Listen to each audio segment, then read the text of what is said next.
जय गुरुदेव। जय गुरुदेव। जय गुरुदेव। जय गुरुदेव। जय गुरुदेव। जय गुरुदेव। गुरुदेव हैं पधारे, स्वागत करूं मैं कैसे। गुरुदेव हैं पधारे, स्वागत करूं मैं कैसे। गुरुदेव हैं पधारे, स्वागत करूं मैं कैसे। गुरुदेव हैं पधारे, स्वागत करूं मैं कैसे। कछु हाथ ना हमारे, स्वागत करूं मैं कैसे। कछु हाथ ना हमारे, स्वागत करूं मैं कैसे। मैं बालक हूँ अज्ञानी, महिमा न गुरु की जानी। मैं बालक हूँ अज्ञानी, महिमा न गुरु की जानी। मैं बालक हूँ अज्ञानी, महिमा न गुरु की जानी। मैं बालक हूँ अज्ञानी, महिमा न गुरु की जानी। भगवान है पधारे, स्वागत करूं मैं कैसे। भगवान है पधारे, स्वागत करूं मैं कैसे। भगवान है पधारे, स्वागत करूं मैं कैसे। भगवान है पधारे, स्वागत करूं मैं कैसे। कैसे आरती उतारूं, क्या लेकर चरण पखारूं। क्या लेकर आरती उतारूं, क्या लेकर चरण पखारूं। कैसे आरती उतारूं, क्या लेकर चरण पखारूं। कैसे आरती उतारूं, क्या लेकर चरण पखारूं। चरणों में गंगधारा, पखारूं मैं कैसे। चरणों में गंगधारा, पखारूं मैं कैसे। चरणों में गंगधारा, पखारूं मैं कैसे। चरणों में गंगधारा, पखारूं मैं कैसे। गुरुदेव हैं पधारे, स्वागत करूं मैं कैसे। गुरुदेव हैं पधारे, स्वागत करूं मैं कैसे। मैं गुरु शरण में आया, प्रण को भी ना निभाया। मैं गुरु शरण में आया, प्रण को भी ना निभाया।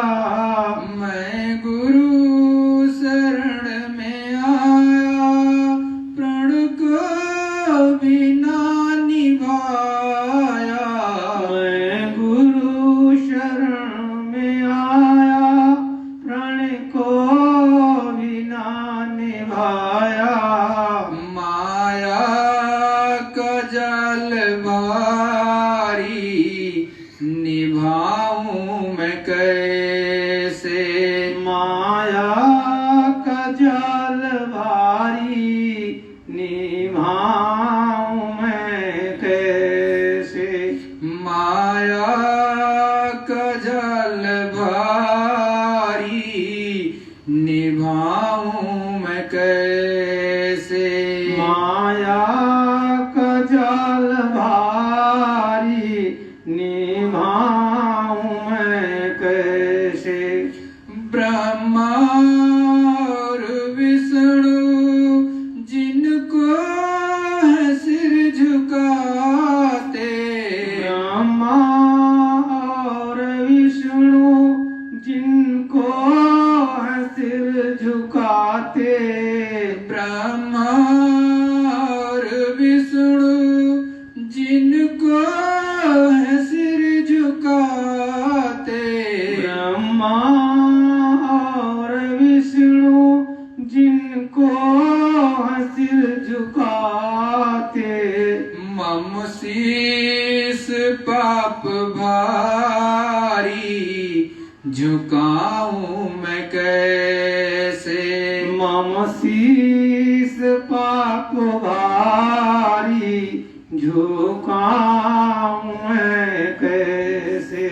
मम शीस पाप भारी झुकाऊं मैं कैसे। मम शीस पाप भारी झुकाऊं मैं कैसे। गुरुदेव है पधारे स्वागत करूं मैं कैसे। गुरुदेव है पधारे स्वागत करूं मैं कैसे। इन आंसुओं की माला लो भेंट है तुम्हारी। इन आंसुओं की माला लो भेंट है तुम्हारी।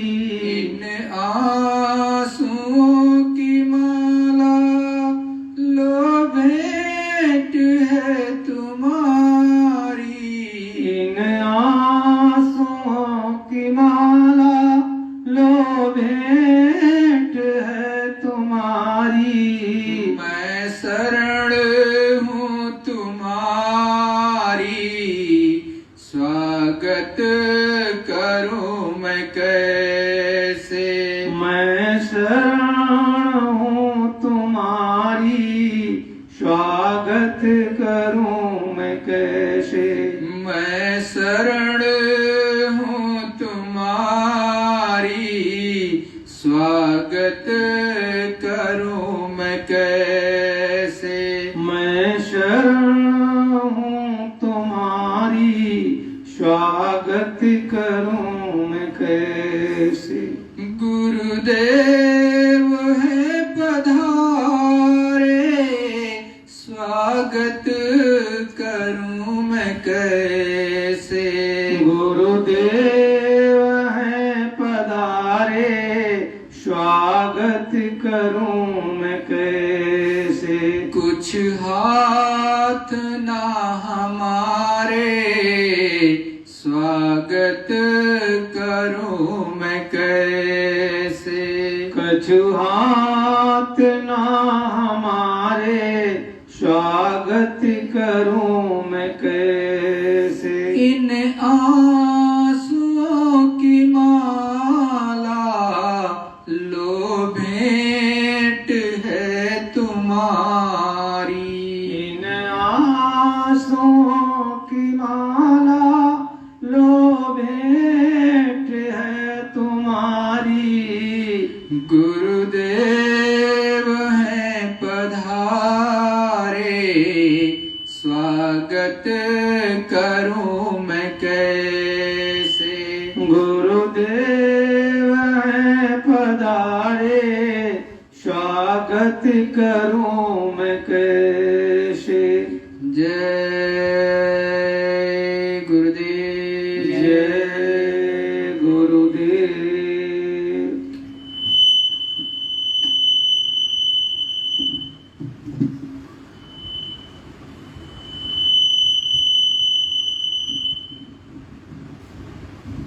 जय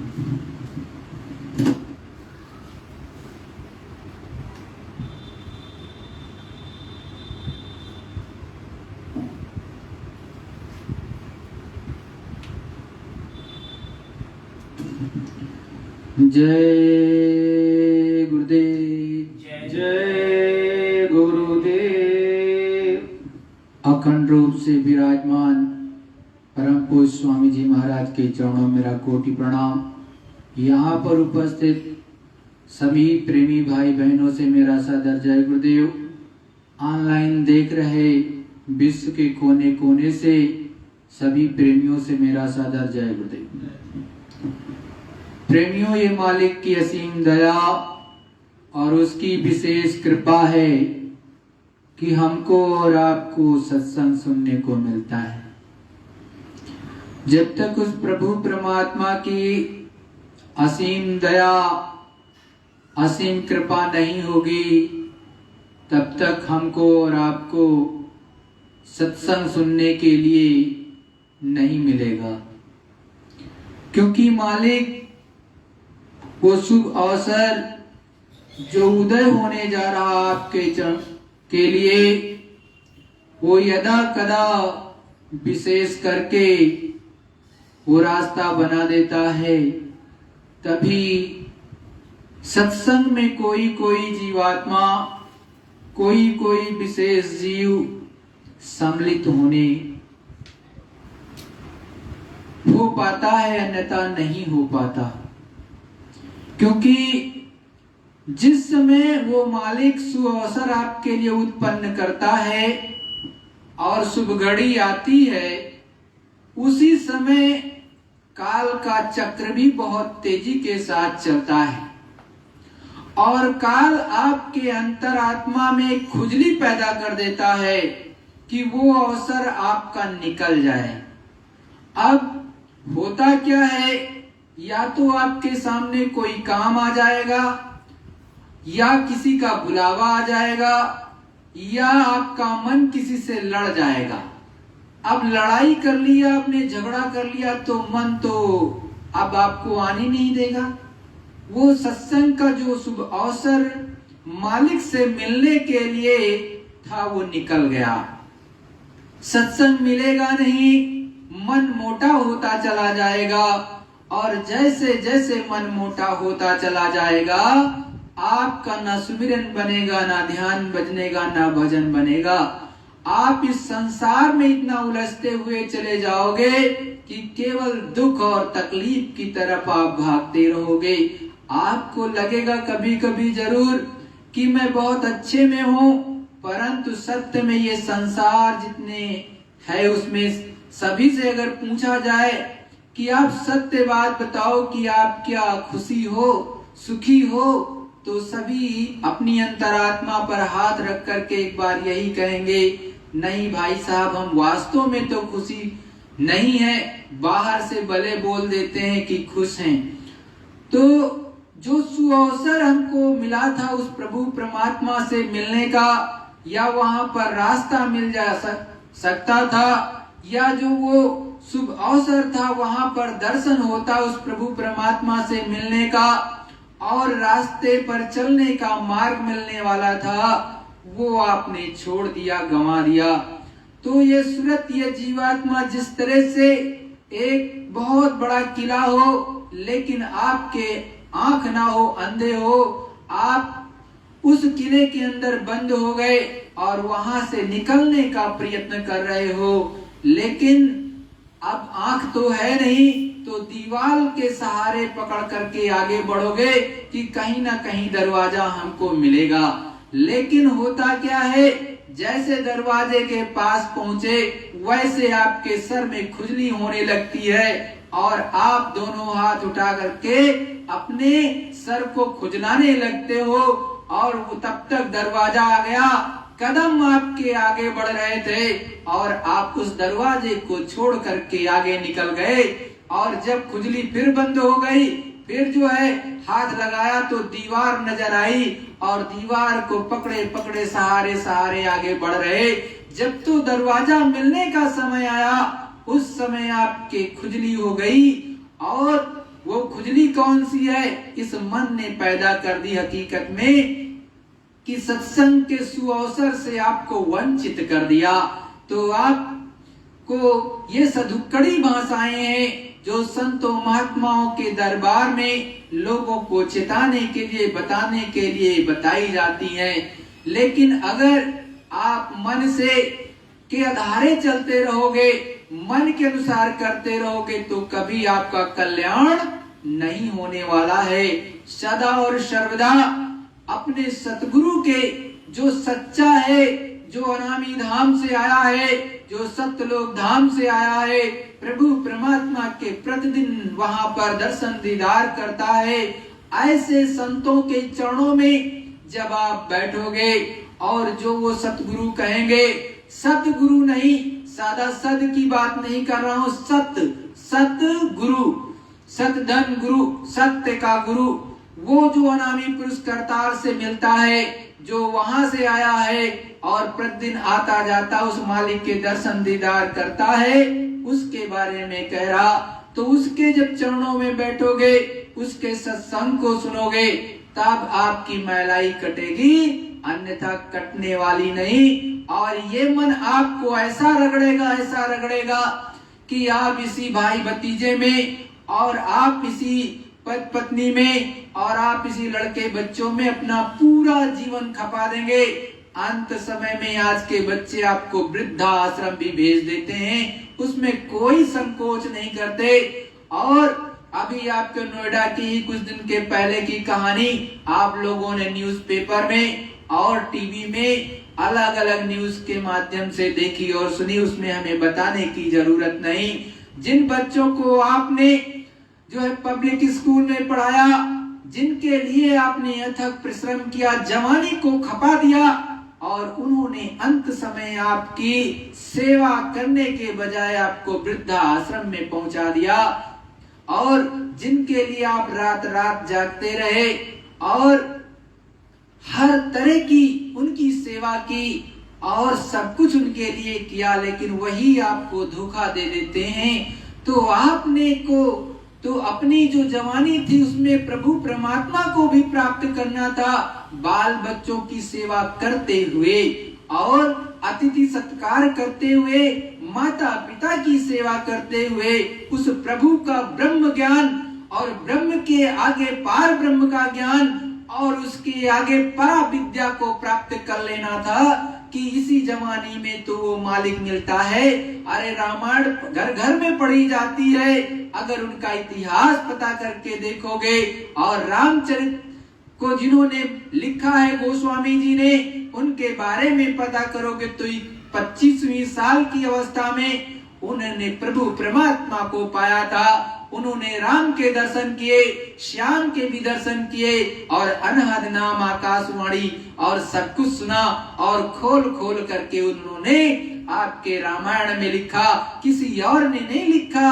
आपको सोचना चाहिए उससे पहले भी तो विद्वान थे, लेकिन किसी ने इतना बड़ा ग्रंथ नहीं बनाया।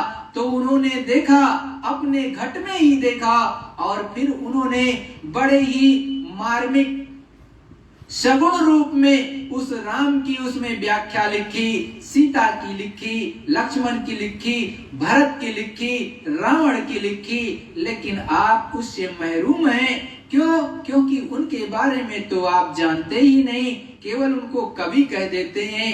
अरे भाई, जितने संतों महात्मा अपने यहाँ धरामंडल में पर आए, भारतवर्ष की भूमि पर, उन्होंने अथक परिश्रम से उस प्रभु परमात्मा को प्राप्त कर लिया, और जिन्होंने प्राप्त कर लिया उन्होंने वाल्मीकि रामायण के रूप में भी जो है, आप देखते हो संस्कृत भाषा में भी जो है रामायण लिख करके छोड़ गए, और ये तो सदुक्कड़ी भाषा में, अवधी भाषा में लिख करके रख दिए कि जनमानस भी जान जाए कि क्या ऊपर की चीजें हैं, कैसे वो प्रभु राम है, कैसे सीता है, कैसे जो है भरत जी हैं, कैसे लक्ष्मण है, कैसे पिया मिलता है, ये सारी बातें खोल खोल करके लिखी। लेकिन आपको समय नहीं है कि एक बार उसको उठा करके देख लें। तो ये तो आपका कुभाव भाग गए। वो आपका सच्चा एक तरह से भाग्य नहीं है, आपका अभाग्य ही है कि आपका समय निकलता जा रहा और एक ना एक दिन जैसे समय पूरा होगा इस संसार से चले जाओगे और खाली हाथ चले जाओगे, उससे कुछ नहीं मिलेगा। तो देखो ये सूरज जीवात्मा जब अपने सतगुरु के चरणों में, अपने प्रभु की चरणों में, अपने गुरु के चरणों में बैठती है तो ये चढ़ते लगती है, देखने लगती है और यही दिव्य दृष्टि खुलती है और गुरु महाराज सामने आ जाते हैं। तब कहती है हे ये सूरज, ये जीवात्मा कि हे मालिक आपका स्वागत मैं कैसे करूं, हमारे पास तो कुछ भी नहीं है, बस इस अश्रुधारा निकलती है झर झर झर झर इन आंखों से, क्योंकि मालिक तो सामने ही खड़ा रहता है। आपकी दिव्य दृष्टि जैसे खुली, सामने गुरु महाराज खड़े रहते और उनके आप दर्शन कर रहे होते हो तो कहती है सूरज जीवात्मा क्या लेकर के आपके चरण पखारूं, अरे मेरे तो ये अश्रुधारा है, इसी को मैं समर्पित करती हूँ। हे मालिक आप इसी को स्वीकार कर लो और हमारे कुछ हाथ में नहीं है और इसी को स्वीकार कर लो और मेरा बेड़ा पार लगा दो, मेरी नैया पार लगा दो, क्योंकि स्वामी तुम ही तो नैया के खेवैया हो। लेकिन आप अपने गुरु के चरणों में, अपने सतगुरु के चरणों में कभी बैठते नहीं तो ज्ञान की गंग धारा में नहाओगे कैसे?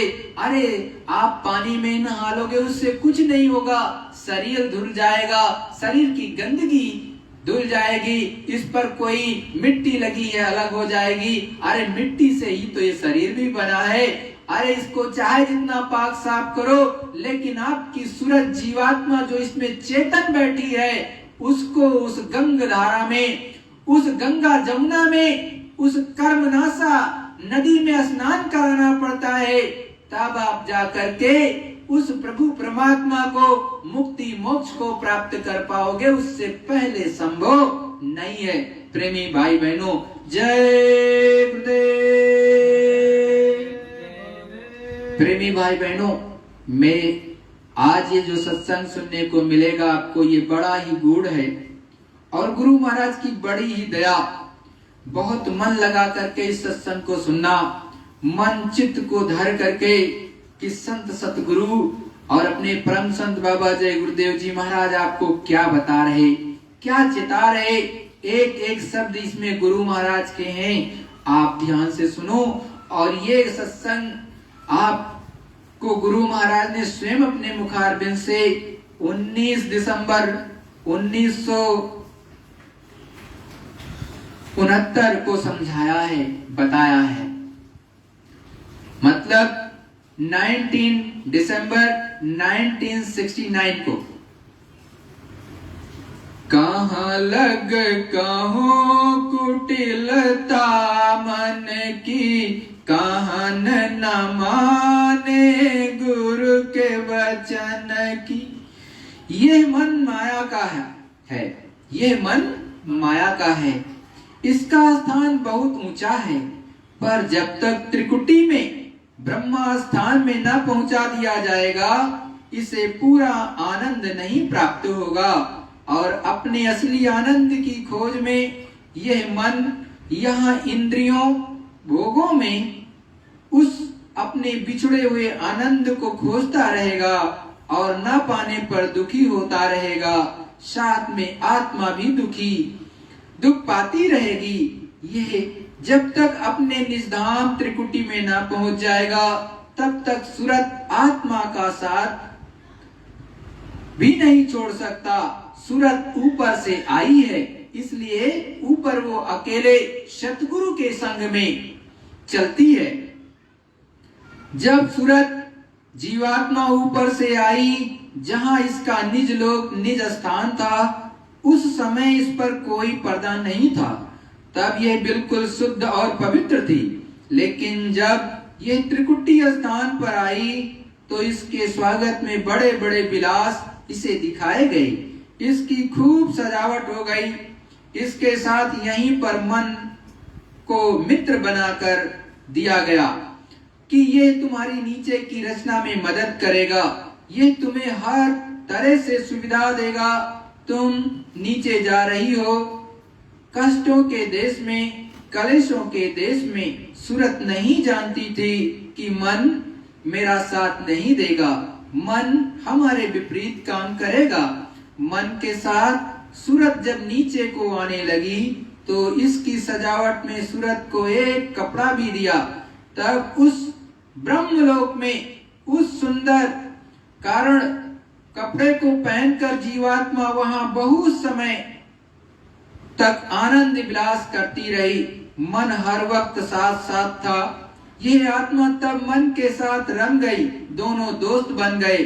मन ने इसे पक्का दोस्त बना लिया। तब और नीचे उतार हुआ। नीचे तब सहज दल कमल में आई। यहाँ इसके स्वागत में इसे सूक्ष्म कपड़ा 9 तत्वों का पहराया गया। ये बहुत समय तक वहां रही। वहां ये उस 9 तत्वों के कपड़े में खूब रम गई। तब इसे और नीचे उतारा गया। नीचे इसे 17 तत्वों का कपड़ा पहराया गया। इस लिंग कपड़े को पहनकर यह बड़ी रम गई। 10 इंद्रिया, 3 गुण और मन, चित्त, बुद्धि, अहंकार, इन 17 तत्वों का वो कपड़ा था। फिर इस आत्मा का उतार और नीचे हुआ। जब इस मृत्यु लोक में आई तो इसे यहाँ 5 तत्वों का कपड़ा पहनाया गया। ये स्थूल कपड़ा, ये शरीर ही 5 तत्वों का कपड़ा है। इस संसार में जब आत्मा आई तो पहले सतयुग में सब योगी और विज्ञानी थे, सब ज्ञानवान थे। मगर यहाँ मन के संग रहते रहते रल गए। तब विधान कर्मों का बना, अच्छे और बुरे कर्म का विधान बना। जड़मत बुद्धि तब नीचे की ओर हो गई। जीव कर्मों में फंसने लगा। त्रेता, द्वापर, कलयुग आया। अब मन दुश्मनी करता है, साथ नहीं देता है। बुद्धि भी तरह तरह के तर्क पेश करके उल्टा ही समझती है। कहो कि चलो तो कहता है कि नहीं, मुझे भगवान की जरूरत नहीं, मैं नर्क में रहूंगा, स्वर्ग वैकुंठ मुझे नहीं चाहिए, मैं पूजा पाठ क्यों करूं, मुझे क्या जरूरत है। क्रमशः बुद्धि और विवेक इतने गिर जाते हैं कि सत्य असत्य, हित अनहित कुछ समझ में नहीं आता। सदाचार सद्विचार की बात अच्छी नहीं लगती। तब करता क्या है? चोरी, जारी, जीव हिंसा, शराब पीना, मांस मछली खाना, पर स्त्रियों को बुरी निगाह से देखना। मन ने ये हालत कर दी इस आत्मा बेचारी की। तब कहते हैं, कहाँ लग कहूँ कुटिलता मन की, कहन न माने गुरु के बचन की। सही रास्ता देगा केवल गुरु। इस मन को आत्मा का दोस्त बना देते हैं, तब ये अपने घर में जाएगा। मन आगे आगे होगा, आत्मा पीछे पीछे। मन त्रिकुटी धाम में अपने घर में पहुंचकर संतुष्ट हो जाएगा। आत्मा और ऊपर गुरु के संग चलकर अपने निज घर में पहुंच जाएगी। अभी तो धर्म की आस्था बढ़ाने वाली बात कहूं तो नहीं मानते। मतलब संत महात्मा जब धर्म को बढ़ाने वाली बातें बताते हैं तो लोग नहीं मानते। क्यों? क्योंकि उनके मन में गंदगी है, मन बड़ा उत्पाती है, ये सबसे गंदा है, किसी को धर्म कर्म नहीं करने देता है। प्रेम गया और भक्ति छिपानी, बैर ईर्षा की खुली खानी। जब मन ने दुश्मनी कर ली तो प्रेम आपका चला गया। अब गुरु के प्रति भक्ति तो लुप्त हो गई, स्वार्थ प्रधान हो गया। अब आप में ईर्षा और वैर की खान खुल गई। रामायण में गोस्वामी जी ने कहा है कि लंपट काम लोभ और क्रोधी, बैर अकारण सब कहूं सो, हित कर अनहित ताहू सो। जो महात्माओं ने प्रेम का पाठ सिखाया था वो सब तो चला गया, बस लड़ाई झगड़े में ही रह गया। मतलब जो संत महात्मा आपको सत्संग के माध्यम से बताते हैं वो आप कभी कभी लोभ कर देते हो।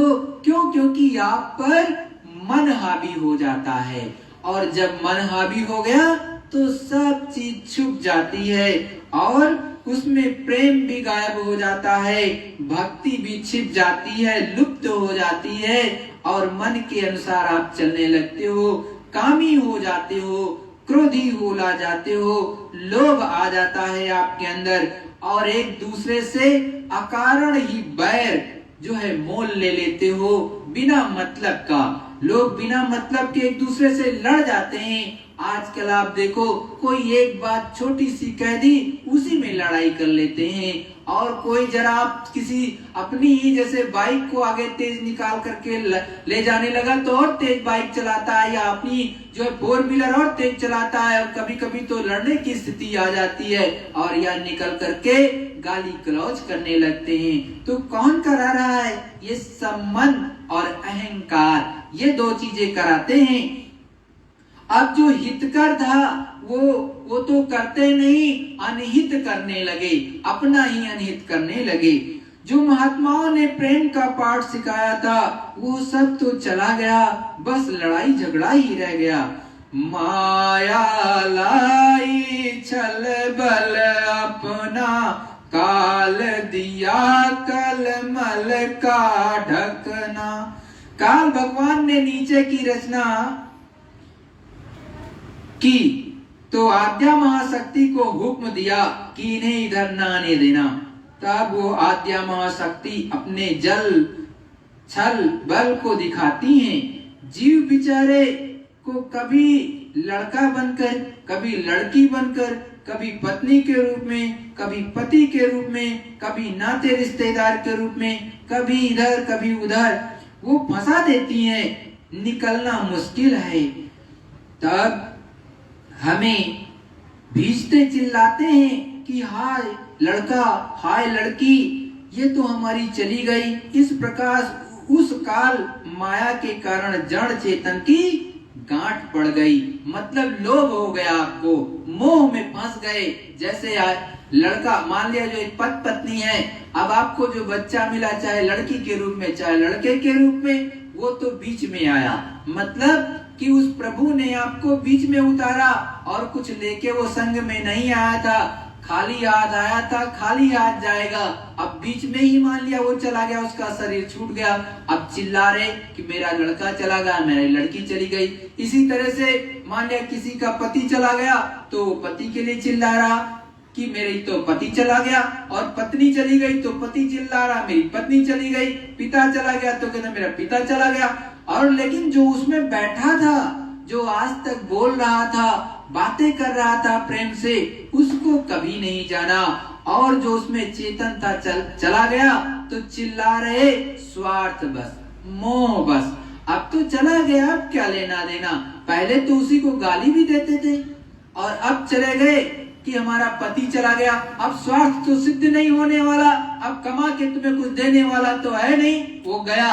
अब तुम यहाँ पे घंटी बजाओ, और चाहे ये सबके ऊपर हर तरह से लागू होता है। ये नहीं है कि पति के ऊपर ही लागू होता, पत्नी के ऊपर भी लागू होता, लड़के बच्चों के ऊपर भी लागू होता, हर नाते रिश्ते पर लागू होता है।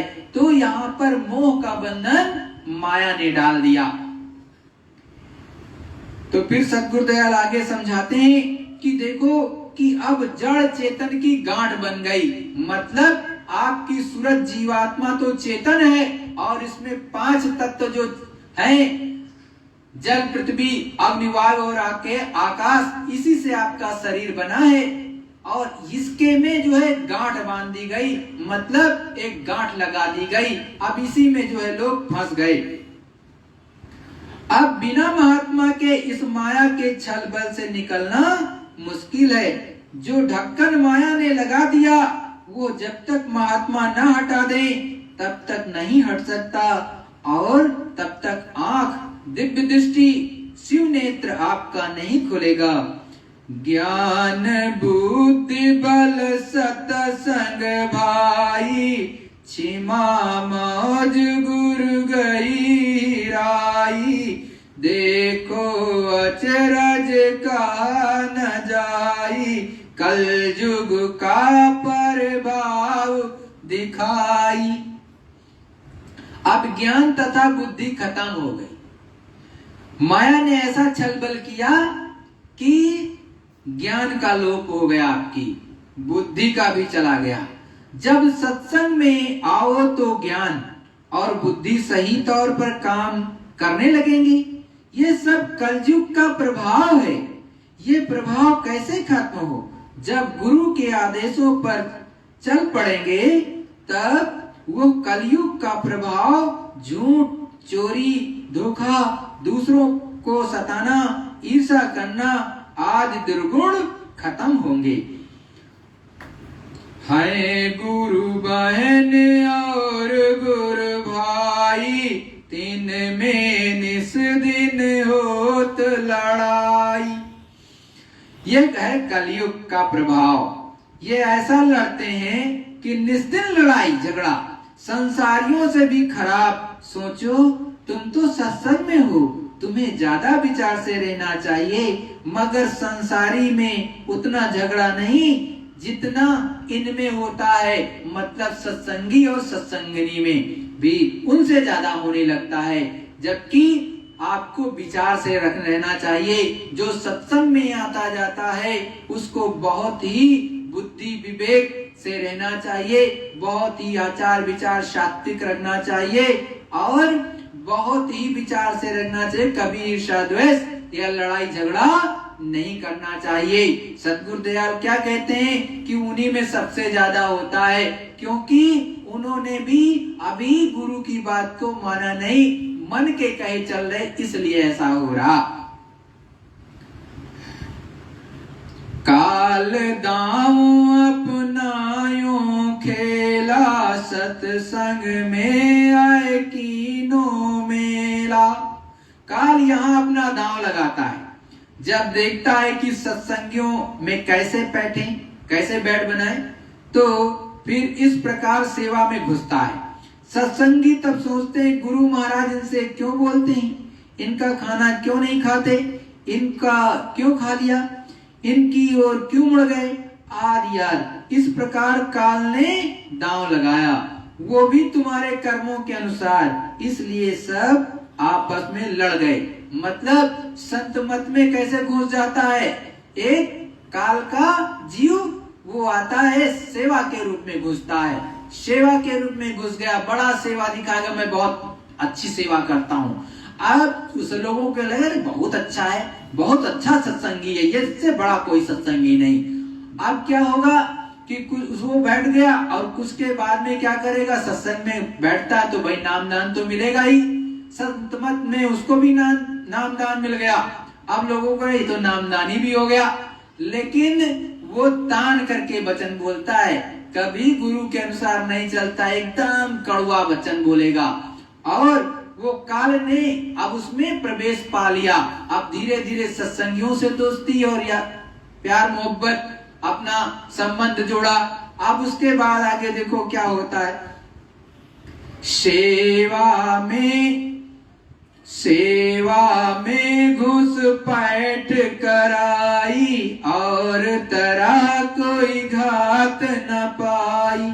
और दरवाजे तो सत्संग में आने के बाद बंद हो गए, बस सेवा में ही अब दांव लगता है। काल ने आदमी भेजा, महात्मा जी ने भी उसे नामदान दे दिया। अब वो भी सत्संगी बन गया, सेवा में पहुंचा तो तान के वचन कहने लगा। वो भजन नहीं करता, साधन नहीं करता, नम्रता उसमें नहीं, विवेक विचार उसमें नहीं है। जब देखो तब तान के कड़वा वचन बोलता है, कड़वा से भी कड़वा, और क्रोध लोभ में रत रहता, हमेशा क्रोध में रहेगा और हमेशा लोभ में रहेगा। हमारा जल्दी लाओ लाओ लाओ, 5,000 आपकी सैलरी कितनी, 1 लाख, तो लाओ 1 लाख एक सैलरी, हमारा ये सेवा चाहिए। कितनी आपकी, 10,000, 5,000 कम से कम चाहिए। अभी फलाने महाराज जी आ रहे हैं, इससे कम नहीं चाहिए, जल्दी से निकालो, नहीं तो तुम्हारा सब गड़बड़ हो जाएगा। डरा भी देते, गुरु महाराज भी समझाए, तुमको लोग डरा देते, तुम्हारा ये हो जाएगा, अरे तुम्हारे यहाँ तो आफत आ जाएगी। अब वो डर गया, कहता जो ले लो ले लो। अरे भैया उसको भी तो अपना घर परिवार चलाना है। अरे लो, जो उसकी श्रद्धा हो प्रेम से ले लो, लेकिन बिना श्रद्धा के कुछ नहीं, गलत है वो सब। तो वो तान के वचन बोलेगा और लाभ में रहेगा, लाओ लाओ, अपना स्वार्थ सिद्धि करेगा, यही करेगा, और भजन नहीं करता। और क्रोध तो नंबर 1 का, कि तुरंत तुमको मार डाले या कुछ कर दे। तो अब तो जो उसके कड़वे और तान के वचन सुनते हैं, उनके भी मन बिगड़े। भाई जब ऐसा कड़वा वचन बोलेगा, जहां सेवा हो रही होगी वहीं खंडमंडल हो जाएगा। तो फिर सद्गुरु दयाल समझाते हैं, इसके लिए बड़ी सावधानी करनी होती है। सत्संगी को बहुत गंभीर तथा बर्दाश्त वाला होना चाहिए। सेवा में अस की ना पेचा, मन को सबके धर धर खैचा। ऐसी दशा में सत्संगियों के मन को खैचा, मतलब खींच लिया, तब सब क्रोध में उबल पड़े। ऐसी दशा जब तनाव की आती है तो कठोरता बढ़ती है, मन में सिमटाव नहीं होता, साधन भजन नहीं बनेगा। आप साधन भजन ऐसी अवस्था में नहीं कर सकते। गुरु ताड़े सतसंगी झीखे, काल लगाई ऐसी लीके। मन की ऐसी दशा में साधन भजन तो होता नहीं, विरोध की बातें करता है। गुरु कुछ कह दे तो कहता है कि गुरु महाराज ने मेरी बेइज्जती कर दी।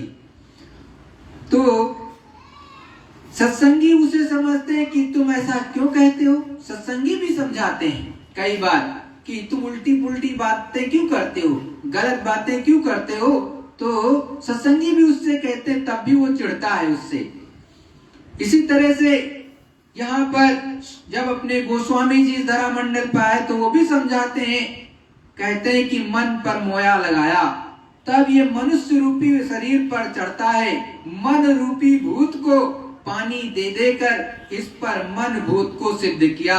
कहते हैं हनुमान कौन, वही गुरु जो पापों का हनन करता है, तो वो गुरु हनुमान है। ये मन रूपी भूत जब सिद्ध हो गया तो इसने आत्मा को गुरु रूपी हनुमान के पास ला दिया। तब हनुमान रूपी गुरु ने इसे भगवान के पास पहुंचा दिया। देखो एक गुरु महाराज इसमें कहानी सुनाए। एक महात्मा जी थे, उन्होंने एक भूत को बड़ी मुश्किल से सिद्ध किया। जब वो सिद्ध हो गया तो महात्मा जी जो भी काम कहें वो फौरन कर दे। काम करने के बाद वो फिर काम मांगे। पहले तो महात्मा जी ने उससे तरह तरह का काम लिया, मगर वो फौरन काम कर देता और फिर नया काम पूछता, और काम न बताने पर महात्मा जी को मार डालने के लिए को कहता। वे बड़े परेशान हुए तो एक महात्मा के पास गए, उनसे सारी बातें कहा। उन्होंने कहा कि अच्छा मैं उसे काम बताता हूँ। उन महात्मा जी ने उससे कहा कि एक बांस लाओ, उसे सीधा गाड़ दो, आप इसी पर चढ़ो उतरो, जब कोई दूसरा काम हो तो वो करो। कश्मीर से अंगूर लाओ, फिर बांस पर चढ़ो उतरो। वो बेचारा भूत क्या करता। इस प्रकार वो उन महात्मा जी की समस्या हल हो गई। वे बड़े प्रसन्न हुए। इसी प्रकार इस मन रूपी भूत को नाम रूपी बांस पर चढ़ने उतरने की युक्ति जब महात्मा बता देते हैं तो सारी समस्या हल हो जाती है। जब जरूरत समझा मन से संसार का काम कर लिया, और जब इधर से खाली हुए तो फौरन मन को नाम रूपी बांस पर चढ़ा दिया, तो फिर संसार में ये झगड़ा कैसे करेगा। गुरु समझावे सीख न माने, मन मत अपनी फिर टाने। गुरु बहुत तरह से समझाते हैं तब नहीं मानता, अपनी टेक रखता है, सोचता है कि मैं गुरु महाराज से ज्यादा ठीक समझता हूँ। गुरु को देवे दोष लगाई, फिर 84 भरमाई। अच्छे घर में जन्म पाया, धन दौलत भी थी, आराम के सामान और दुनिया में इज्जत पाई थी, पर गुरु को दोष लगाया तो जो पाप बना और उसके कारण 84 और नरकों का रास्ता पकड़ा, अंत में चला गया। इसीलिए सभी देवियों और पुरुषों मन के तनाव में ना रहें, आपस में रगड़े और झगड़े की जरूरत नहीं तो इसी पचड़े में रह जाएंगे, आंख कान नहीं खुलेंगे, तब ऊपर के लोकों में नहीं चल पाएंगे। वह ऊपर के लोग इतने आनंद में सुखमय हैं कि बस लिखने में नहीं आ सकते। इतने दिन सत्संग जो किया, कुछ भी असर न उसका हुआ। गुरु महाराज समझाते हैं कि न ये उपदेश जो है आपको सुनने देता है, जो इतने दिन तक आपने एक सत्संग सुना था लेकिन उसका कोई भी असर आप पर नहीं हुआ और आप संसार का रास्ता पकड़े हुए हो, ये मन दुश्मन धोखा देता है। इतने दिन सत्संग सुना तो भी उसका कुछ तो असर होना चाहिए, वो भी नहीं हुआ। सतगुरु से अब करूं पुकारा, काल मार मन ले वसुधारा। जब समझ आ गई साधक को तो कहता है कि हे गुरु महाराज, इस मन को काबू में लाइए। आपको समझाया जाता है कि आपने गुरु से वादा किया है कि तन दिया और मन दिया, तो आप सच्चे मन से तन में रहने वाले मन को दे दीजिए, फिर ये मन आपका नहीं, आपको तंग नहीं करेगा। लेकिन तन के साथ आप मन को अपने पास रखते हो, मन को देते ही नहीं हो, तो कैसे काम होगा। कबीर साहब भी कहते हैं, कहे कबीर कोरी गजी, कबहु न चाढ़े रंग। मन को नहीं गुरु को के चरणों में सौंपा तो गुरु का रंग कैसे चढ़ेगा। तुमसे काल जबर नहीं होई, काटो फंदा जम का सोई। अब ये सूरत साधक सच्चा गुरु से, अपने सतगुरु से, अपने परम पिता परमेश्वर से, अपने अनामी स्वामी से कहती है, ये सूरत, ये जीवात्मा कहती है, हे गुरु महाराज, हे मालिक, आप जो चाहे कर सकते हैं, आपसे काल जबर नहीं है, मतलब आपसे बलशाली नहीं है। आपने तो उसको भी बनाया है, आप ही का पुत्र है हकीकत में, और आपने उसको देश से निकाला है, तो आपसे बड़ा या जबर नहीं है, बलवान नहीं है, तो आप उस काल से बलवान हैं। जब सच्चे मन से साधक गुरु से दया मांगता है अंतर में और भाव से प्रार्थना करता है, तब तत्काल पर्दा कटता जाता है, इसमें देर नहीं लगती है। देखो गुरु महाराज अपने स्वयं मुखारबिंद से कह रहे, समझा रहे कि सच्चे मन से, जब सच्चे मन से सदगुरु के चरणों में बैठ करके उनसे प्रार्थना करोगे, विनती करोगे कि हे सतगुरु दयाल, दया कर दीजिए अंतर में, तो पर्दा अंदर के काट दिए जाते हैं। काई, कलमल काई जो कर्मों की जमा है उसे हटा दी जाती है और दया होने लगती है। लेकिन आप गुरु से कहो ही ना, अन्य दरवाजों पर जाकर के अपना मत्था रगड़ो खूब, कुछ मिलने वाला नहीं है। मिलेगा तो परम संत बाबा जय गुरुदेव जी महाराज के चरणों में, अन्यथा देखते रहो, ये दुनिया तो बड़ी फसाऊ है, आपको फंसाए रखेंगे सब। तुमरे चरणन प्रीतो गाढ़ी, सत्संग मत शुद्धता बाढ़ी। आपके चरणों में प्रेम हो जाए, अटूट प्रेम, और फिर आपके साथ ही साथ प्रेमियों से भी प्रेम हो जाए तब तो हर रोज ही आनंद है। ये 30 त्योहार हिंदुओं में किस लिए हैं? इसी आनंद के लिए। आप देखें साल के 365 दिनों में हर रोज कोई ना कोई त्योहार यहाँ है। जब प्रेमियों में आपस में प्रेम हो जाता है, सब शुद्ध और पवित्र भाव में है हो जाए। ये कब होगा? तब जब गुरु के चरणों में प्रेम पहले हो जाए तब, और से बाद में। मतलब पहले गुरु के चरणों में, गुरु से प्रेम हो जाए, गुरु के चरणों में प्रेम हो जाए, तत्पश्चात सत्संगियों से औरों से भी हो जाए। और लेकिन जब तक गुरु से नहीं होगा तो किसी से नहीं होगा। यही परम सत्य है। फिर गुरु महाराज समझा रहे एक राजा की कहानी।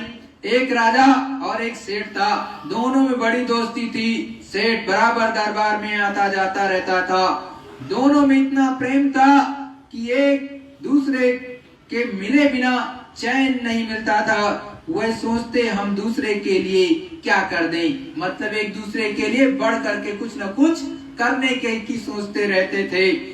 एक दिन राजा बीमार पड़ा। ऐसा बीमार हुआ कि लोग उसकी जिंदगी से निराश हो गए।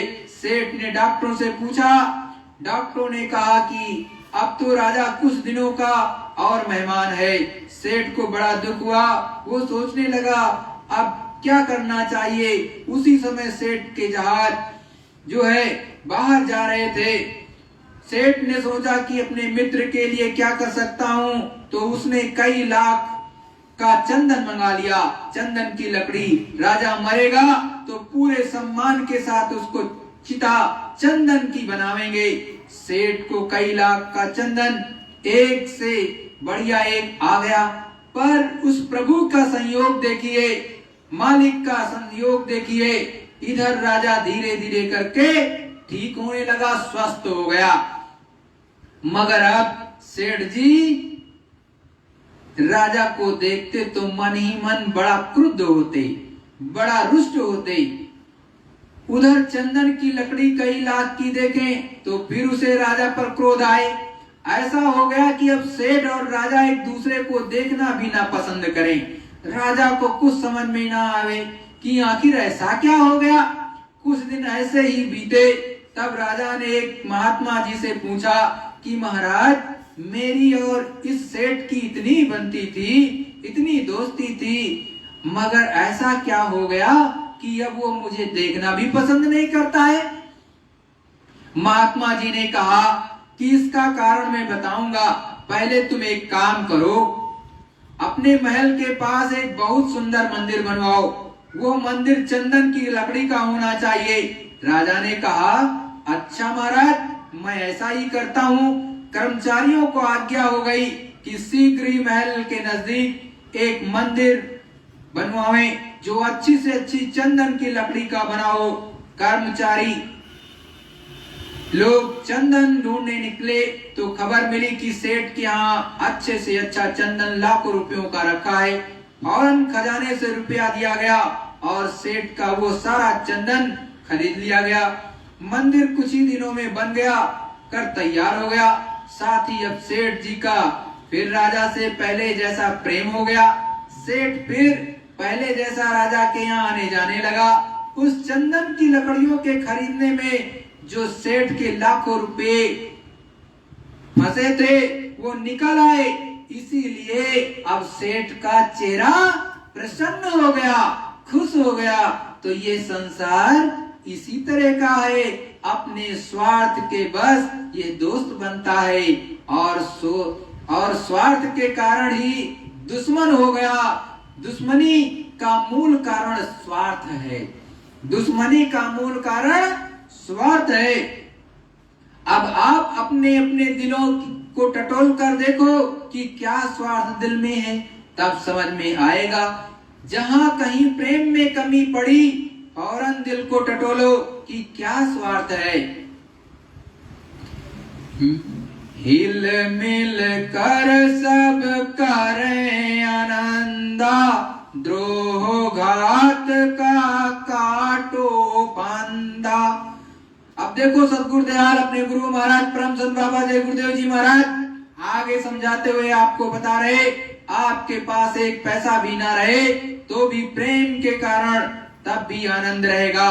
प्रेम में किसी चीज की गम नहीं होती है, किसी चीज की चिंता नहीं रहती है। लेकिन अब तो सभी को दुख है, अमीर गरीब सेठ साहूकार सभी को दुख है। ऐसा इसलिए है कि प्रेम का भाव है। प्रेम होगा तो फिर सब सुखी हो जाएंगे। प्रेम असली चीज है। सत्संगी सब मिलकर चाले, प्रीत परस पर पल पल पाले। अब अपने गुरु महाराज परमचंद बाबा जय गुरुदेव जी महाराज समझा रहे कि सत्संगी कौन है। गुरु के आदेश का पालन करने वाले ही सत्संगी हैं। वे बराबर प्रेम और प्रीत और प्रतीत को पालते हैं। प्रेम के लिए आज्ञा पालन आवश्यक है। आज्ञा पालन होगा तब प्रेम कायम रहेगा। आप जो भी काम करें ठीक से, ईमानदारी से, प्रेम से करें तो वो सब ठीक है। ये सब गुरु आज्ञा से होगा और किसी तरह से नहीं होगा। आज्ञा को पालन न करने से मन मोटा होगा। देखो साफ साफ गुरु महाराज कह रहे, आज्ञा का पालन न करने से मन मोटा होगा, बुद्धि कुतर्क में जाएगी और तब काल और माया गिराने के लिए खड़े हैं आपको। ये मैं बहुत खास बात बता रहा हूँ। सतगुरु दयाल स्वयं आपको कह रहे, गुरु महाराज परमचंद बाबा जय गुरुदेव जी, मैं ये आपको बहुत खास बात बता रहा हूँ। ये दांव बता रहा हूँ काल और मन का। इसी से इन्हें जीत सकते हैं और उपाय नहीं है। मतलब गुरु के हुक्म का पालन, गुरु के आदेश का पालन और प्रेम करना सतगुरु से। यही हुक्म अब सबको दीना, यही हुक्म सभी को दिया जाता है। यही हुक्म सबको दीना, जो नहीं माने सो काल अधीना। अब आप में प्रेम प्रतीत से रहो, प्रीत और प्रतीत को पालो, नहीं तो काल के अधीन हो जाओगे। इसमें कोई कसर नहीं है। जो कोई माने हुक्म हमारा, पहुँचे वो सतगुरु दरबारा। सीधी और साफ बात महापुरुषों ने बराबर कही। अगर मेरा हुक्म मानो तो ठीक है, आज्ञा पालन ही प्रेम बढ़ेगा। आज्ञा पालन से ही प्रेम बढ़ेगा। उस प्रभु परमात्मा को जिस नाम से भी पुकारो सब उसी का नाम है। राधा नाम सूरत का, स्वामी उस मालिक को कहते हैं। राधा स्वामी का मतलब है इस सूरत का, आत्मा का उस शब्द से संबंध। इसी प्रकार सीता का संबंध राम से, राधा का कृष्ण संबंध कृष्ण से, तो फर्क कुछ भी नहीं। जो कोई माने हुक्म हमारा वही जा सकता है उस निज घर को। सीधी और साधारण बात तौल कर कह दिया, ना ज्यादा ना कम।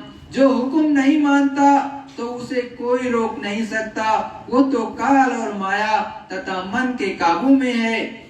उस हालात में जो हुक्म नहीं माने तो 84 और नरकों में अवश्य जाएगा। जो लोग कह देते हैं कि इनको तो नाम दान मिल गया और ये निश्चित रूप में जो नरक में नहीं जाएंगे, वो देख लो गुरु महाराज कई वचन है यहाँ पर, साफ साफ सुन लो। गुरु के से नाम दान लेना ही जरूरी नहीं, उसके साथ गुरु की एक एक वाणी को, आदेश का पालन करना बहुत जरूरी है। आदेश का पालन करोगे तभी गुरु भक्ति होगी और प्रेम करोगे तभी उस सच्चे दरबार में, सतगुरु दरबार मतलब सत्यलोक धाम, अनाम धाम तभी जा सकते हो, अन्यथा किसी कीमत पर नहीं जा सकते हो। वहां आपको नहीं ले जाया जा सकता। बुद्धि अपनी ले वो समारी, बचन गुरु ये मन में धारी। अपनी अपनी बुद्धि को नर नारी ठीक कर ले। तो आपका काम फौरन बन जाए। लेकिन कहते हैं कि कभी साधना में तरक्की होती है, कभी नहीं होती है। पर क्या बुद्धि को समझाना, झगड़ा तो आपस में करते रहे, भजन क्या बनेगा? उसे तो विकारी अंगों का भोजन बना लिया। वचन को माने तो अभी साधना बनने लगे। गुरु में श्रद्धा हो, निष्ठा हो, विश्वास हो तो अभी तरक्की हो। बनने के लिए ही तो बुलाया जाता है, उसी के लिए सुमिरन ध्यान भजन कराया जाता है। तो उससे तो तुमसे, मुझको तो तुमसे भी जल्दी है। सतगुरुदयाल क्या कहते हैं कि तुमको बनने में देर है, मतलब आपको निष्ठा सतगुरु में होनी चाहिए, आपका विश्वास सतगुरु में होना चाहिए। और जब गुरु के वचन मानने लगो तो तुरंत यहाँ से सूरत की तरक्की होने लगेगी, निकल चलोगे। और नहीं तो आप बैठे रहो ऐसे, कुछ नहीं होने वाला। और तुम जितनी देर कर रहे हो या तुमको जितनी जल्दी है, उससे कहीं ज्यादा जल्दी परम संत बाबा जय गुरुदेव जी महाराज को कि जल्दी से तुम अपने दुर्धाम, अधर धाम, ऊपर में पहुंच जाओ, सतलोक धाम, अनाम धाम आप जल्दी से पहुंच जाओ। आपको मुक्ति मोक्ष सदा सदा के लिए मिल जाए। जिनके मन को काल समारा, सो नहीं माने वचन हमारा। देखो साफ शब्दों में गुरु महाराज कहते हैं, जिनके मन को काल ने संभाल कर अपने हाथ में रख लिया, वो वचन का पालन नहीं करेंगे। ऐसे लोग परस्पर आपस में भी प्रीत नहीं करेंगे। तब उनके लिए 84 का चक्कर तैयार है। आज नहीं तो 4 दिन बाद वही काम करना होगा। मतलब कि देखो प्रेम से अभी कर लो तो ठीक है, नहीं 84 के चक्कर काट करके फिर आओगे तो फिर संत महात्मा मिलेंगे, फिर नामदान मिलेगा और फिर आपको भजन करना पड़ेगा। तो 84 में क्या मजा मिलेगा? वहां तो कुटाई होती है, वहां पिटाई होती है और लाखों लाखों मील तक चिल्लाओगे, आवाज जाएगी, कोई सुनवाई यमपुरी में नहीं होती है प्यारे भाई बहनों। तो सतगुरुदयाल कहते हैं अब आगे, अब मन में चिंता मत राखो, सतनाम अब छिन छिन भाखो। चिंता ना करो, अब मन में किसी प्रकार की फिक्र नहीं होनी चाहिए। अब मार्ग पा लिया प्रभु प्राप्ति का, सूरत उस नाम को दरवाजे पर बैठकर पकड़ ले तो काम बना हुआ है। साधना में पहले जब शब्द मिलता है तो बाजे बजते हुए सुनाई पड़ते हैं, तब आकाशवाणी सुनाई पड़ती है, फिर वो भी बदल जाता है। अब बदल जाता है तो क्या सुनाई देता है? अब जब अंदर चलोगे तब पता चलेगा। भाई करोगे तब तो पूछोगे और तब कोई बताएगा, और जब तुम चलोगे ही नहीं तो गुरु महाराज भी रोक लेते हैं। भाई अंदर में चलने लगोगे, शब्द सुनाई देने लगेगा, तो जो गुरु महाराज ने शब्द बताया कि ऐसे बजेगा घंटन टन टन टन टन टन, तो वो तो सुनो, लेकिन वो भी कहा है वाणी बदल जाएगी। वो वास्तव में वो बोलते हैं, आपको पुकारते हैं कोई चीज, कोई नाम, तो वो आपको सुनाई देगा। तो उसको आप पहले अंदर चलोगे तब तो पता चलेगा। अभी आवाज ही नहीं सुनते हो, अभी तो स्वप्न में महाराज जी को देख लेते हो, फलाने महाराज को मैंने देखा, खूब गदगद हो गए। अरे आप जो है स्वप्न में देख करके उससे कुछ नहीं होगा, अंदर में चलो भैया, अंदर में पूरे होशो हवास में सूरज चढ़ती है।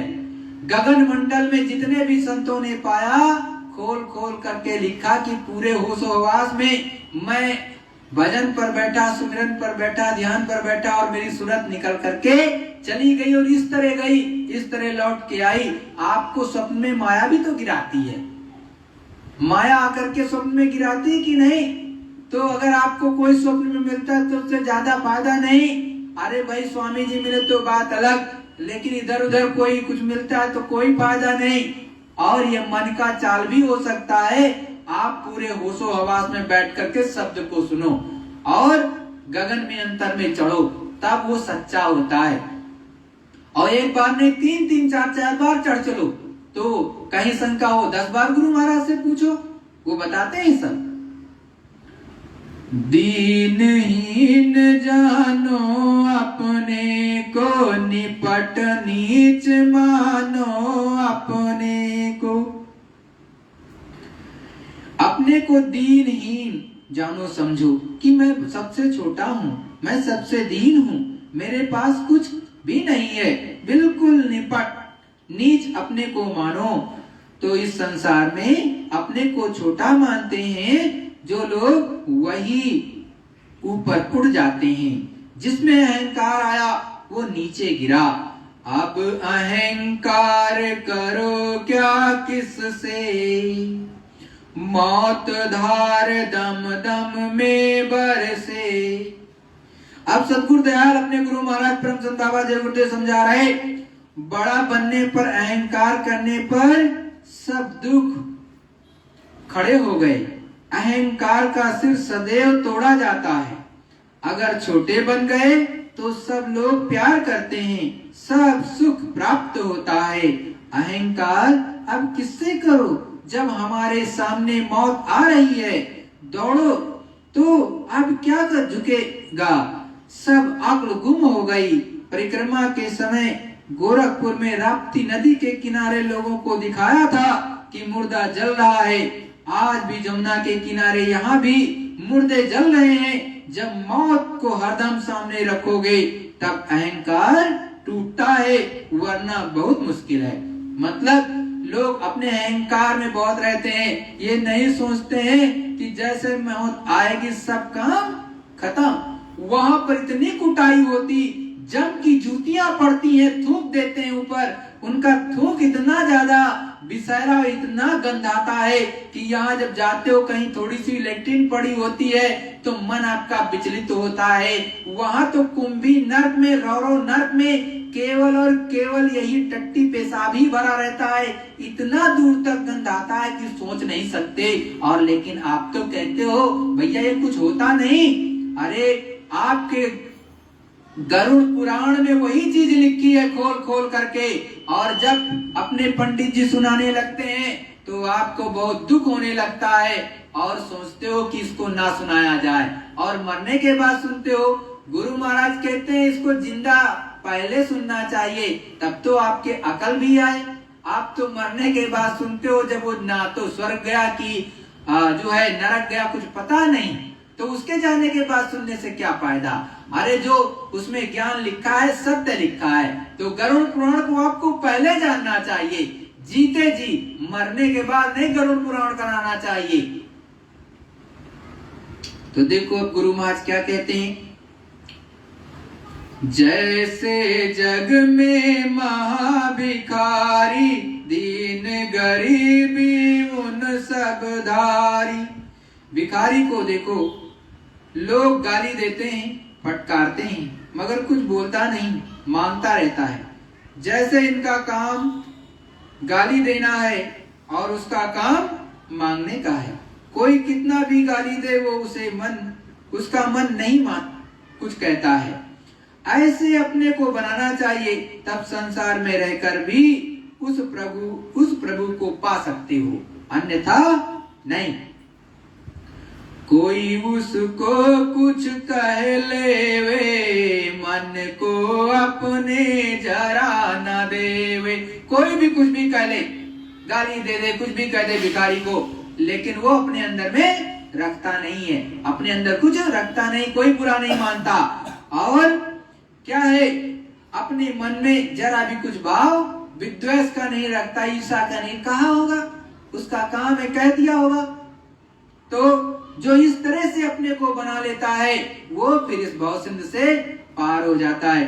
तो सतगुरु दयाल कहते हैं, तुम्हें सत्संग सुनकर जो सीख और समझ आई, उसके अनुसार अपने मन को ऐसा बनाया होता कि सब बर्दाश्त करते। तुम सत्संग कर क्या फल पाया, उनसा भी मन न बनाया। भाई जैसा एक भिखारी अपने आप को बना लेता, तुम अगर सत्संग जल जो कि अमृत के समान है उसको पा करके अपने मन को इस तरह नहीं बना पाए तो फिर क्या फायदा।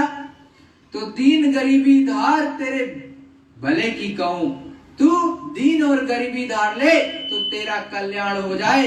ये सूरत ये जीवात्मा यहाँ से निकल करके अपने दुर्धाम पहुंच जाए, नहीं तो ऐसे फंसे रहोगे। अब ऐसा तुम्हें करना चाहिए, अपने मन अधीन धरिए। अब अपने मन को काबू में करके बर्दाश्त करो, ऐसा तो तुम्हें करना ही चाहिए। हा खाओ चरण पखालो, आपस में तुम हिल मिल चालो। आपस में दीनता के साथ क्षमा मांगने का विचार रखो, क्रोध बिल्कुल ना करो, कट वचन कभी ना बोलो, आपस में खूब प्रेम प्रीत से हिल मिलकर चलो, तब आपका कल्याण होगा, अन्यथा होने वाला नहीं है। जय गुरुदेव। देखो प्रेमी भाई बहनों, अभी सतगुरु दयाल अपने गुरु महाराज ने कितना ऊंचा संग आपको सुनाया। एक एक बात परम संत बाबा जय गुरुदेव जी महाराज ने आपको खोल खोल करके बताया। अगर गुरु महाराज के एक एक वचनों को आप अपने अंदर उतार लो तो सब कुछ मिल जाएगा, कहीं भटकने की जरूरत नहीं है। आज भी देते हैं। आप लोग तो कहते हो चले गए, तो जो कहते हैं चले गए उनको तो मिलना नहीं। जो कहते हैं कि मैं हाजिर नाजिर उनको मानता हूँ और वो हैं, उन्हीं को कुछ मिल सकता है और उन्हीं को मिलता भी है। और तो वो आप केवल स्वप्न देखते हैं कि स्वप्न में ही सब कुछ हम पा गए, तो आप जिसके पास जाओ वो जाने और आप जानो। लेकिन जिसके अंदर आज भी चाहे और कि गुरु महाराज से हमको मिल सकता है और गुरु महाराज सब कुछ देते हैं, इतना 100% पक्का है, उसकी गारंटी मैं देता हूँ। और गुरु महाराज ने अभी 1969 का सत्संग सुनाते हुए आपसे यही कहा कि मैं तो देने के लिए आया हूं, तुम अभी बन जाओ अभी दे दूं, और तुमसे भी हमको जल्दी है देने की, लेकिन तुम अपने मन को मोड़ते नहीं हो, गुरु से प्रेम नहीं करते हो, अपने पिया से नहीं प्रेम करते हो, इन सतगुरु से, परम संत बाबा जय गुरुदेव से, जो उनकी नकल बना लिए, दाढ़ी बना लिया, इधर बढ़ा लिए, सफेद कपड़ा पहन लिया, ओढ़नी ओढ़ लिया, अब उन्हीं को कहते हो यही सबसे बड़े महाराज जी। उनसे कुछ नहीं होगा भाई, जो सत्य है वो सत्य है। नाम जय गुरुदेव नाम गुरु महाराज ने जगाया और यही कहा जय गुरुदेव नाम बोलोगे तो मैं मिलूंगा, किसी दूसरे के लिए नहीं कहा है। मोटी बात, जब उन्होंने यही कहा मैं मिलूंगा तो दूसरा कहां से आएगा? वो कभी नहीं आ सकता है, क्योंकि दूसरे ने जगाया ही नहीं। तो जगाया नहीं तो उसके पास पावर और शक्ति कहां से आएगी? तो वो स्वप्न वप्न में चाहे जो आ जाए, काल की चक्री पर जो ऊपर चल रहा है, जो मन दूसरे धाम तक कोई आता जाता हो तो काल की चक्री के अंदर आता है, वो वहां पर बैठ करके आपको दर्शन भी दे देगा और आपसे मिल लेगा। आप उसी में घूमते रहो, काल की चक्री से जब उस पार जाओगे नहीं और दूसरे धाम ब्रह्म के आगे जाओगे नहीं, प्रयागराज में जाके वहां पर स्नान करोगे ही नहीं और मानसरोवर में स्नान करोगे नहीं, मुक्ति मोक्ष तो कभी मिलेगी ही नहीं। जब वहां तक पहुंचे ही नहीं तो मुक्ति मोक्ष किस बात की? मुक्ति मोक्ष तो मानसरोवर में स्नान करने के बाद मिलती है, और उससे पहले गुरु महाराज कर्मनाशा नदी में ऊपर में स्नान कराते हैं, ये भी जान लो। तब काल जाल से छूटोगे, उससे पहले नहीं छूटने वाले प्रेमी भाई बहनों। ये बड़ा गूढ़ रहस्य है, करोगे तो पाओगे, नहीं करोगे नहीं पाओगे। और जो कहते हैं कि ऐसा है वैसा है, उनके पास कुछ नहीं है। सच्चाई में इन्होंने अपने पास रखा है, अपनी पूरी पावर इन्होंने अपने पास रखा और यही सब कुछ करेंगे। कोई दूसरा लाख आपसे कुछ कहता रहे, उसके माध्यम से आज आप पहले स्थान तक भी नहीं पहुंच पाए। दूसरे की तो छोड़ दो, दूसरे के बल से आज आप आज तक जो है भगवान के भी दर्शन, जो ईश्वर तीन लोक के मालिक हैं, उनके भी दर्शन नहीं कर पाए। दूसरे धाम की तो बात छोड़ दो, तो तीसरे और चौथे और सत्यलोक धाम की बातें छोड़ दो। जब आप 12 वर्ष हो गए गुरु महाराज को, मतलब सन 2012 18 मई को गुरु महाराज ने लीला खेली, उससे इस समय 12 से 13 साल मोटा मोटा हो गया। और 12 साल में आप जो है पहला स्थान नहीं, ईश्वर के दर्शन नहीं कर पाए, आत्म साक्षात्कार जीते जी जो पूरे होश हवास में बैठ करके अपना नहीं कर पाए तो दूसरे का क्या करोगे भाई? अरे जिसने खुद को जान लिया वही प्रभु को जान सकता है।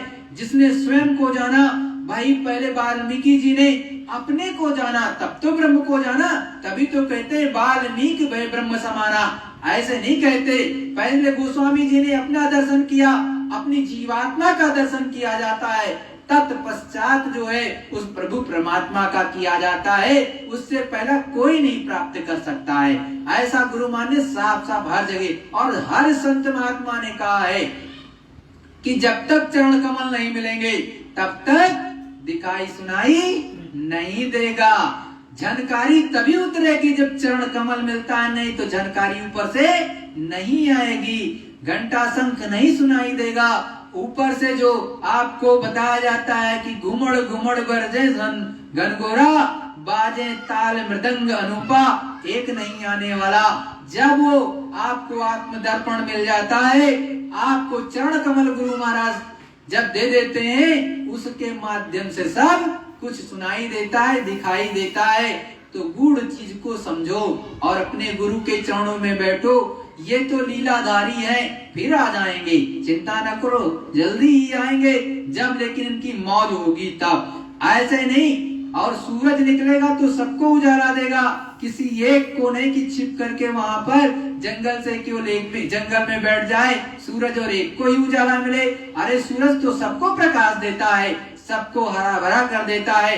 पवन चलती है तो निस्वार्थ भाव से सबको हवा में उसको आनंद मिलता है। इसी तरह से नदी भी सबको देती है समान रूप से।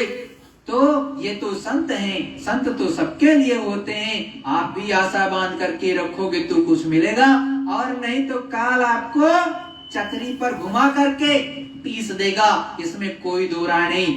जय गुरुदेव। जय गुरुदेव। प्रेमी भाई बहनों, एक प्रार्थना होगी, तत्पश्चात विश्व में किसी भी कोने में होंगे, किसी भी देश में होंगे, तो वहीं पर थोड़ा बैठ करके भजन ध्यान सुमिरन जरूर कर लेना, और यहाँ पर बैठे हुए भी लोग करेंगे। जय गुरुदेव। जय गुरुदेव। अब अपना बना लो हमें सतगुरु प्यारे, अब अपना बना लो हमें सतगुरु प्यारे। जिससे निर्भय सहारे तुम्हारे, रहूं जिससे निर्भय सहारे तुम्हारे। जगत में है समरथ न कोई दिखाता, जगत में समरथ न कोई दिखाता।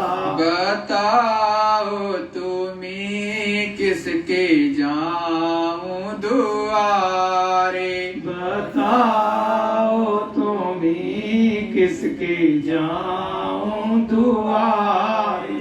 ये माना कि सिर मेरे पापों की गठरी, ये माना कि सिर मेरे पापों की गठरी। मगर तेरे बिन सतगुरु कौन उतारे, मगर तेरे बिन सतगुरु कौन उतारे। युगों से ये नैया भंवर में फंसी है, युगों से ये नैया भंवर में फंसी है। दया करके अब की लगा दो किनारे, दया करके अब की लगा दो किनारे। है विश्वास अब की ना डूबेगी नैया, है विश्वास अब की ना डूबेगी नैया।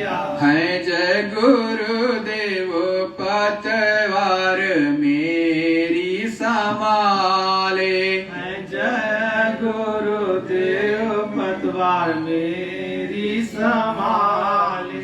अब अपना बना लो हमें सतगुर प्यारे। अब अपना बना लो हमें सतगुर प्यारे। रहूं जिससे निर्भय सहारे तुम्हारे। रहूं जिससे निर्भय सहारे तुम्हारे। जय गुरुदेव। जय गुरुदेव। सभी प्रभु प्रेमियों से विनती और निवेदन है कि गुरु स्वरूप एवं पांचों धनियों को विधि पूर्वक दृष्टि प्रणाम करके आप जहां जहां पर भी हैं अपने स्थान पर बैठ करके जो है सुमिरन, ध्यान और भजन अवश्य करें। जय गुरुदेव। जय गुरुदेव। माला दे दी। माला दे दो फिर। आओ।